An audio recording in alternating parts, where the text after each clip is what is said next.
September 2025. The Caribbean waters explode with U.S. missiles. 11 people die at sea. Washington claims they were members of Venezuela's feared gang, Tren de Aragua. But Colombia's president doesn't buy it.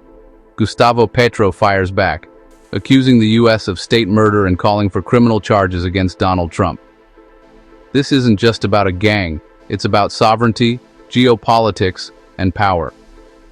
Tonight on Gangster Chronicles, we uncover the real story of Trump, Petro, and the shadow empire of Tren de Aragua. Tren de Aragua was born in the late 2000s inside Venezuela's notorious Tocaron prison. What began as inmate solidarity quickly turned into a criminal empire.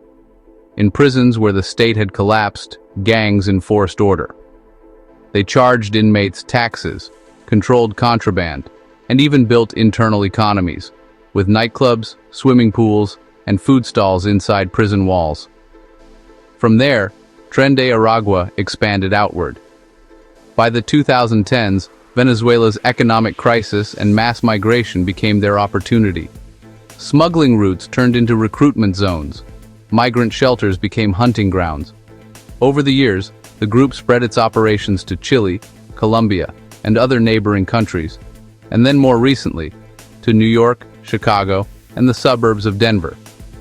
They thrived in extortion, kidnappings, human smuggling, and contract killings.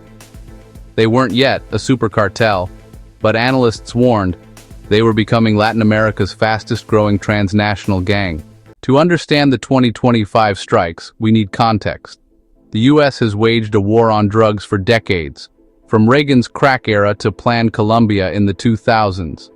Billions were spent fighting cartels, with mixed results. Trump took a harder line. In his second presidency, he framed traffickers not just as criminals, but as terrorists.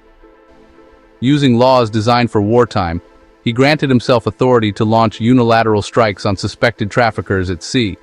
This gave Trump unprecedented power, and in September 2025, he used it. On September 2nd, the U.S. Navy fired on a Venezuelan vessel. 11 killed. Trump claimed they were Tren de Aragua smugglers. 3 more strikes followed, sinking boats suspected of carrying drugs. Trump declared, "If you are transporting drugs that can kill Americans, we are hunting you." His Secretary of State, Marco Rubio, called Tren de Aragua a narco-terrorist organization, and Trump escalated further, declaring the gang under foreign terrorist designation. At the UN, he accused Venezuelan President Nicolas Maduro of running a criminal state. His warning was blunt: traffickers would be blown out of existence. Colombia's president, Gustavo Petro, broke ranks with Washington. For decades, Colombia was America's closest ally in the drug war. Yet Petro, a leftist and former guerrilla, took a different path, arguing the war on drugs had failed, punishing the poor while empowering traffickers. So when Trump launched strikes, Petro erupted.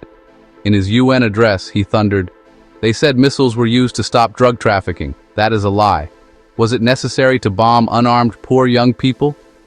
Petro demanded criminal proceedings against Trump himself, accusing Washington of extrajudicial killings. The world took notice. America's strongest regional ally was openly challenging the White House. But the U.S. was not about to let Petro's words pass without consequence. Days after his speech, the State Department announced it was revoking Petro's U.S. visa, calling his actions reckless and incendiary. This was a stunning move. A Colombian president barred from ordinary entry to the United States, a country that had long called Colombia its top ally in Latin America. The fallout deepened. Reports emerged that U.S. authorities also revoked visas of Petro's top ministers, including those handling equality and energy policy. In protest, some Colombian officials renounced their own visas in solidarity. Petro brushed it off, saying he did not care and that his European citizenship would allow him to travel regardless. But the symbolism was clear. The U.S. was punishing Colombia's president directly, signaling a breakdown in relations unseen in decades. So who's right? Let's weigh the claims. Trump's narrative. The boats were carrying drugs. U.S. intelligence linked them to Tren de Aragua. Terrorist designation gave him legal cover. Strikes protect Americans from fentanyl and cocaine. Petro's counter. No evidence was shown. No drugs were recovered. The victims may have been migrants, not gangsters. Using missiles on unarmed people is extrajudicial killing. Strikes violated sovereignty and international law. This sets a dangerous precedent for the hemisphere. The clash between Washington and Bogotá quickly spread into the wider region. Venezuela's Nicolás Maduro condemned the U.S. strikes, mobilizing militias and warning of foreign aggression. Meanwhile, Colombia's rupture with the U.S. rattled the decades-old partnership that had defined the war on drugs. Other Latin American leaders began to worry. Could the U.S. strike boats near their shores too? Could migrants fleeing crisis be mistaken for traffickers? At the United Nations, legal experts debated whether Trump's actions and the visa retaliation against Petro broke international norms.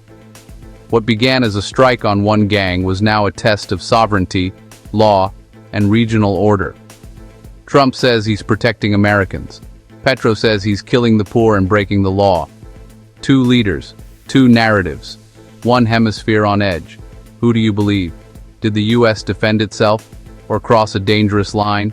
Let me know in the comments, and don't forget to like, subscribe, and ring the bell. This is Gangster Chronicles, bringing you the real story behind the headlines.